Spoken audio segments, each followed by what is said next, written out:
Со 31:16 градскиот ракометен клуб Борец го совлада битолски работник. Убедливи во текот на целиот надпревар беа ракометарите на Борец, кои до високата предност стигнаа во вториот дел од второто полувреме. Мислам квалитетот беше на наша страна. Одигравме онака како што се договоривме, имаме спремно две варијанти во одбраната. Првата малку потешко ни одеше почетниот дел на утакмицата, вториот дел ја промениме одбраната и тргна работата на подобро. Веќе неколку кола сте на чело на тимот, колку сте задоволни од играта на дечки? Добро, формата, ајде да речем, на тимот, оди мислечини, според моје мислење, оди во нагорна линија. Сигурно дека има многу работи што треба да ги исправиме, да ги дотераме, да биде тоа канализирано, онака како што заhtеваат бараат ракометните правила. Некои принципи мораме да ги запазиме во напад, одбрана. Одиме, реков, на подобро, време секако ќе ни треба.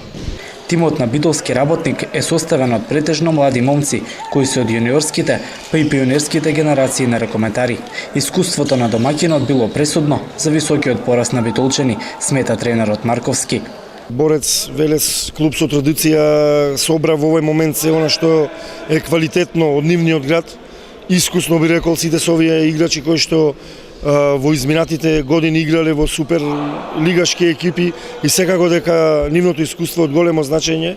Сигурно дека на другите екипи ќе им биде тешко тука во нивната сала и мислам дека пред се искуството дојде во преден плат. Нашата екипа, реков, составена од млади деца, подпомогнати со двајца интернационалци кои што доведени се пред се да